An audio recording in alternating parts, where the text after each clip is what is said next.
Tem gente por aí raspando na guia e dizendo que não valeu nem o ingresso. Já as críticas dos fãs japoneses foi ótima. Disseram até que esse passo de Saint Seiya foi uma obra incrível. Você quer saber a opinião de um fã que deixou o coração na mesa para analisar cada elemento de Saint Seiya, o começo? Então vem comigo!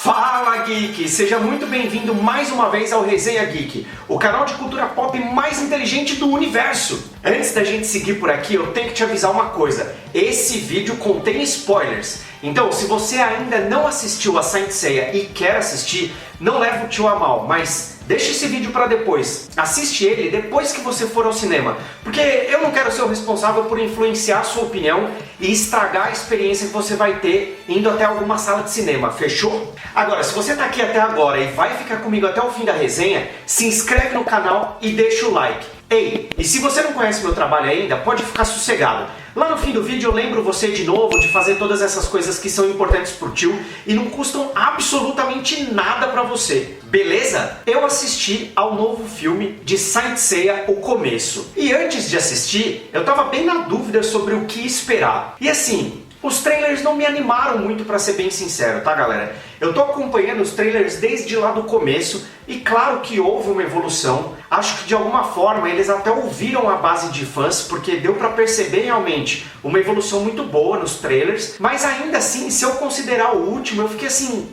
putz cara, que é esse monte de explosão? O que são esses cavaleiros negros sem a menor personalidade? O que tá acontecendo com essa obra? Então hoje eu trouxe aqui pra vocês a minha análise e opinião sobre diversos aspectos do live action. Mas eu prometo pra vocês, eu vou deixar o máximo possível o coração na mesa e a gente vai analisar juntos cada elemento para formar uma opinião lá no fim, fechou? Então a primeira coisa que a gente vai fazer aqui é contextualizar um pouco sobre Cavaleiros do Zodíaco, Saint Seiya e tudo isso que a gente tem em mãos aqui para analisar, beleza? Eu não vou detalhar muito aqui para vocês neste vídeo, pessoal, porque eu vou lançar um outro vídeo, bem mais do que 10 fatos sobre Cavaleiros do Zodíaco. O que vocês precisam saber para hoje é o seguinte: Saint Seiya é um mangá japonês escrito pelo deus nipônico Masami Kurumada em 1985 e publicado em 1986. 13 semanas depois da publicação, já que esse mangá era publicado numa revista semanal, ele já era um regaço de sucesso e passou a ser desenvolvido como anime, ou seja, como uma animação para televisão. Tudo foi muito rápido no começo de Cavaleiros do Zodíaco. Esse sucesso todo, galera, abriu muitas portas para a obra. Eu sei que Cavaleiros do Zodíaco tem uma base de fãs velha como o tio aqui. Esses tiozão barbado de cabelo branco que andam por aí colecionando coisa e guardando a caixa de tudo que eles veem pela frente. Mas quando o Saint Seiya chegou aqui no Brasil, o tio tinha por volta de seus 10, 12 anos de idade e eu fazia parte do público perfeito para Cavaleiros do Zodíaco. Ou seja, pessoal, Saint Seiya foi escrito originalmente para um público infanto-juvenil, masculino e que começavam a buscar fantasias mais complexas de se entender e um pouco mais de drama nas histórias que a gente consumia. Cavaleiros do Zodíaco encaixou como uma luva nessa necessidade da molecada da época do tio aqui, porque ele ainda trazia aquela pitada de ação e de violência gráfica que a gente não estava acostumado a ver. E com o seu sucesso, ele foi traduzido e adaptado sim para muitas e muitas línguas. Foram mais de 80 países diferentes. O que eu quero dizer no fim das contas então é o seguinte, galera: Cavaleiros do Zodíaco não foi escrito para um monte de homem barbado que tá indo no cinema assistir o live action hoje, beleza? Coloca isso na sua cabeça, porque senão você vai ficar bitolado quando você for ao cinema,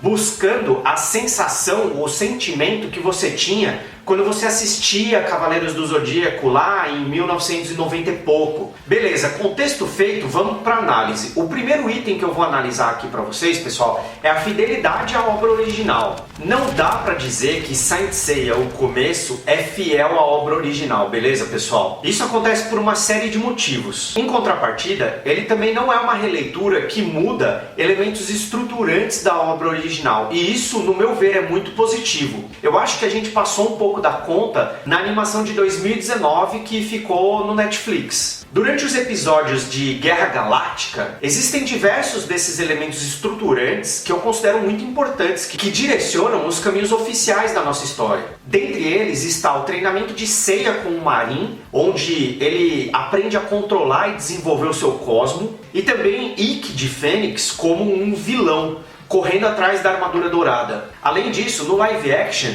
a gente pode ver a trilha sonora original do primeiro anime. Ela é reeleita, beleza? Ela tá inteira orquestrada, e mesmo em momentos em que a orquestra não tá tocando aquilo que a gente já conhece, que a gente consegue relembrar, a orquestra é muito bem encaixada e a trilha ficou espetacular. Ao mesmo tempo que a gente tem esses elementos estruturantes, muito foi mudado. Então vamos falar um pouco desses elementos que ficaram diferentes no live action, que vocês vão entender que esse ponto da análise não é tão simples assim, fechou? Eu vou chamar esse capítulo aqui do nosso vídeo de inovação. Apesar dele ter sido sim baseado na obra memorável de Masami Kurumada, Kurumada não esteve diretamente ligado à produção do live action Saint Seiya ao começo. Ele foi na realidade produzido pela Toei Animation, que produziu mais uma porrada de outras coisas, inclusive o Cavaleiros do Zodíaco original, com a participação de Thomas Badinski, de The Witcher, como diretor, Josh Campbell, de Rua Cloverfield e Blade 2, e Matt Stuyken, de A Múmia.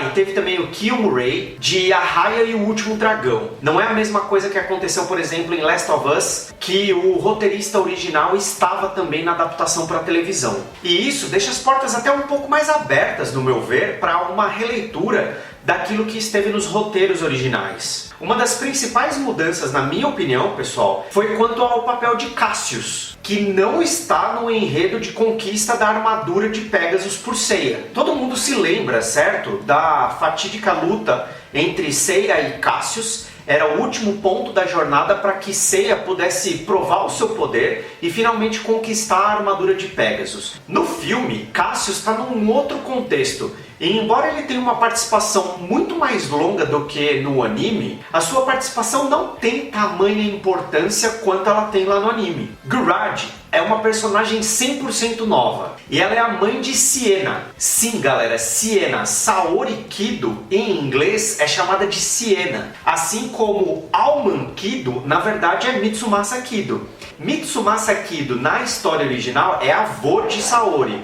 No filme, Alman é o pai adotivo de Saori, junto com Gurad, que é sua esposa. Então, a gente conhece os dois pais adotivos de Saori. Existem outras mudanças de nome, beleza? Por exemplo, Ikki é Nero. E sobre a qualidade técnica desse live action, pessoal? Quem não assistiu tá esperando o quê? Eu, quando vi os trailers, fiquei na dúvida sobre se seria bom ou não. Mas assistindo ao filme na experiência no cinema, a qualidade técnica é boa. Aqueles que têm o olhar um pouco mais treinado e que acompanham os cinemas de herói por mais tempo, vão conseguir identificar, obviamente, as entradas das CGIs. No entanto, na minha opinião, o que diz se uma CGI é bem feita ou não é se ela consegue confundir o seu cérebro com algo que é artificial misturado com a realidade do cenário que acontece ali. Em diversos momentos, principalmente no treinamento com a Marinha, as CGI são incríveis. Agora, tem alguns outros momentos que a CGI depende de um pouco mais de movimento e ela fica mais evidente. Existem duas cenas apenas no filme que eu tive a sensação clara de estar assistindo a uma animação. Todas as outras foram muito bem camufladas na realidade que o filme traz aos nossos olhos. Inclusive, as cenas de poder e magia, vamos dizer assim, da Saori, que são as mais catastróficas e que causam mais destruição do cenário. Eu gostei bastante dessas cenas. E a necessidade de ter tido uma entrega um pouco melhor em algum aspecto também acontece com a movimentação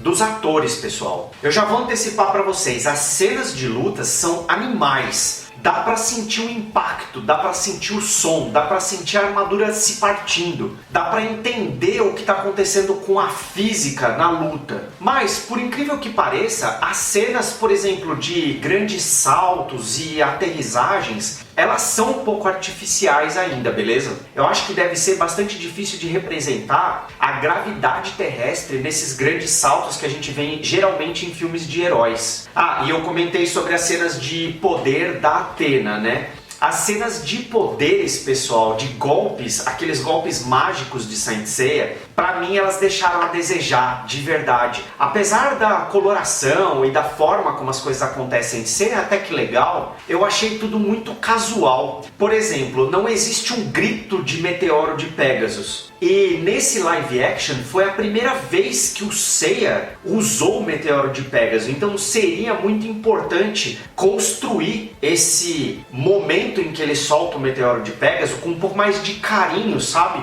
Assim como os golpes de Fênix também acontecem como se não fosse nada. O Ave Fênix sequer é citado e o golpe fantasma de Fênix, cara, passa batido. Se você não ficar de olho no que está acontecendo, você nem vai dizer que foi o golpe fantasma. Então aqui eu acho que foi uma mancada grossa. Dan, mas e a polêmica das armaduras? O que você achou delas? Tem momentos em que parece que a galera tá fazendo um cosplay de soldado greco-romano? Tem. Mas elas não são mal feitas, tá, pessoal? Pelo contrário, eu achei até bem feitas as armaduras. Só que elas não conseguem convencer. Essa que é a verdade. A gente sabe que qualquer cavaleiro de Atenas se movimenta muito, faz movimentos muito elásticos com o corpo. E existem esses movimentos no live action. Então, se essas armaduras forem de metal, como o filme sugere, naturalmente não seria viável fazer esse tipo de movimento, entende? Além disso, elas me parecem um pouco grandes demais para o corpo dos cavaleiros. Os caras estão com corpos muito bons, assim, muito atléticos, mas eles não são atores grandes, robustos, entende? E parece que a armadura foi feita para alguém maior do que eles. E isso fica muito claro em cenas em que aparecem os elmos, mas principalmente o elmo do Ikki de Fênix. Já as armaduras dos soldados de Gurad, que muitas pessoas disseram que eram os Cavaleiros Negros,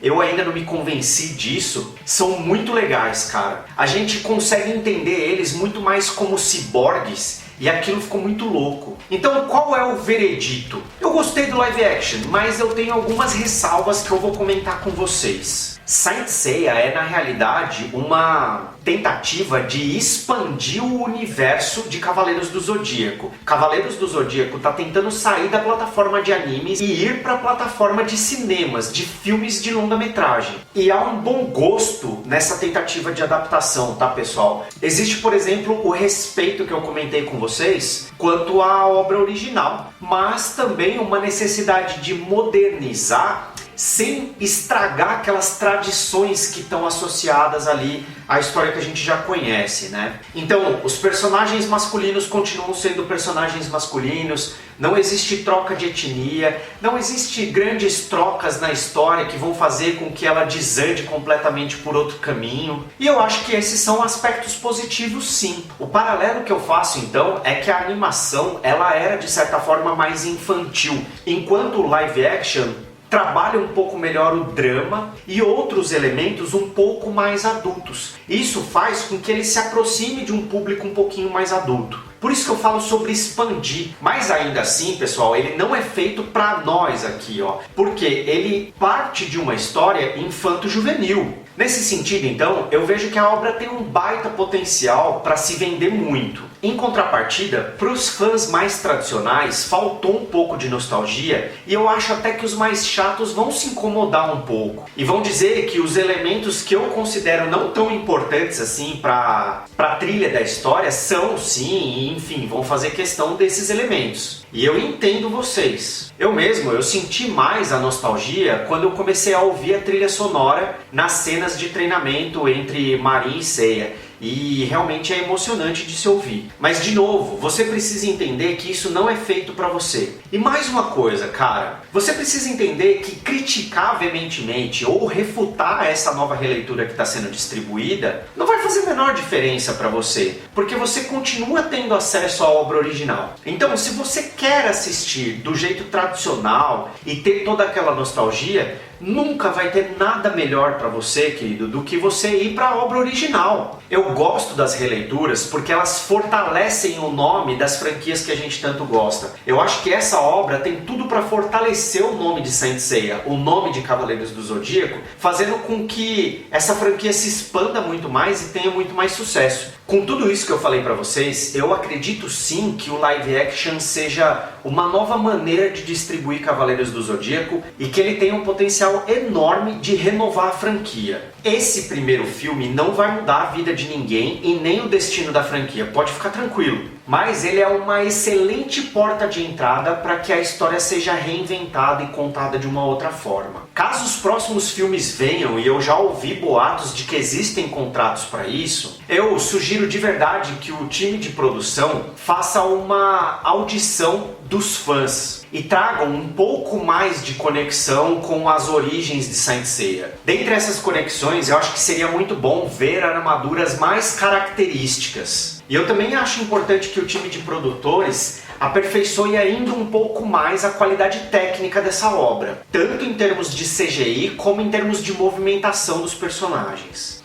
A gente sabe que o sucesso atual no cinema se mede com dinheiro. Não basta querer fazer os próximos episódios. Precisa haver um potencial comercial em cima disso. E eu tô com bastante medo que isso não aconteça, galera, porque a minha experiência de ir ao cinema para assistir Saint Seiya foi de ver a sala vazia. E você? O que você achou de Saint Seiya ao começo? Você acha que deveriam existir continuações para esse live action? Então, eu espero que vocês tenham gostado do conteúdo que eu trouxe aqui para vocês hoje. Se você curtiu ou sentiu vontade de comentar junto comigo, então deixa o like e se inscreve no canal porque não vai faltar oportunidade para isso. É uma forma de vocês dizerem para mim e para o YouTube que eu devo continuar produzindo conteúdo por aqui. Ah, e você conhece a nossa comunidade lá no Instagram? Lá eu posto um monte de coisa legal num formato sempre diferente. A gente tem quase que um HQ ali que sai em episódios semanais e eu também posto muito do dia a dia, tem muita interação com todo mundo. Se você tiver interesse, é só colar em canal_resenha_geek, canal Resenha Geek, que você vai ver a minha caricatura por lá e aí é só clicar em seguir para acompanhar o conteúdo. E para fechar, eu tô colocando mais 2 vídeos nos cards aqui na tela e a bolinha que tá aqui no meio ó, é para você se inscrever no canal se você ainda não fez, cara. Bom, eu fico muito bem por aqui, eu espero que vocês fiquem muito bem do lado daí também. Um beijo no vão do dedo de todo mundo e fui!